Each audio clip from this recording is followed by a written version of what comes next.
Okay, so the material I'm going to be talking to you guys about today is nylon, and you can see kind of a cool slinky skull that somebody printed using nylon. So, like Harsha was talking about, polycarbonate being a material that came out of World War II. Nylon is also one of those materials. Uh, Basically, once the Japanese took over a lot of Southeast Asia, they kind of got control of a lot of silk production, so it was initially a silk replacement. Um, and some of the material uses or some of the properties that dictated the material use are that it's a thermoplastic, has high elongation, it's durable and abrasion resistant. And like I said, since it was a silk replacement, it's used for a lot of fabrics, like parachutes, women's stockings. Um, It's also used in machine parts. You can see that picture in the upper right, some wing nuts and bolts and screws and things. And it's also used in cookware. There's a little spatula down there. Okay, so material properties. I just looked up one of the vendors that they had, and they listed the properties in there. Got the modulus, elongation. They gave the glass transition temperature. And then I looked up DuPont's, who are the original makers, and they came back way different. So I'm going to, there's a bunch of different grades of nylon. I think there's like 6 fairly common ones.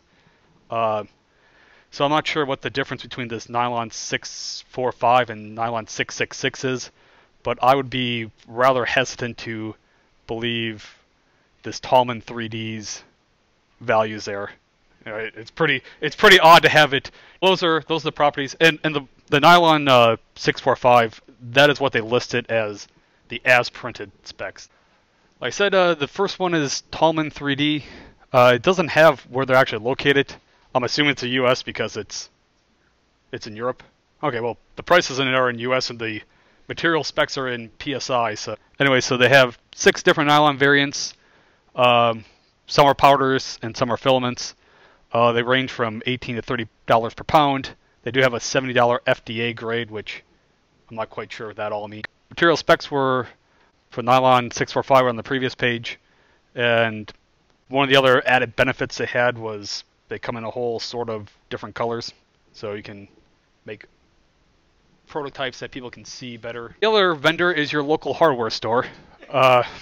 So I did see some couple of cool videos of people taking weed eater filament and printing with them. You can look it up on YouTube if you want to see it.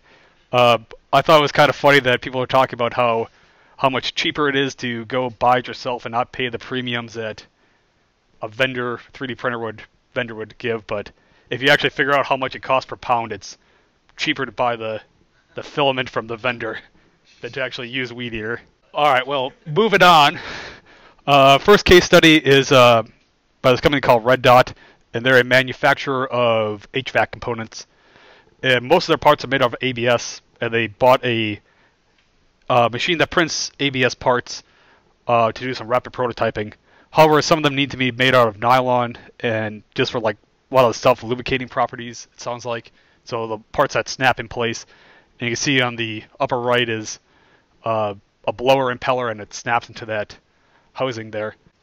But they weren't able to print nylon with their ABS printer, so it sounded like that they would make their prototypes out of nylon parts just by conventional machining, which seems a little odd to me since they have a additive manufacturing thing that prints ABS. You can make it, and obviously there's a huge retooling cost.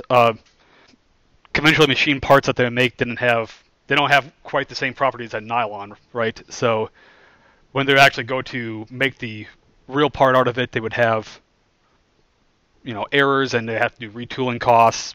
So some of them can take months to fix, cost several hundreds of thousands of dollars to retool. So rapid prototyping's worked out well for them. So the first research study I have is challenges in drop-on-drop deposition of reactive molten nylon materials for additive manufacturing. And what these guys wanted to do was take the nylon monomer and print that with print it down on a heated bed, and then print the catalyst on top of it, and try to polymerize it in place. So it sounded really cool, and you can see their little setup on the right-hand side. But ultimately, they were unsuccessful in doing it.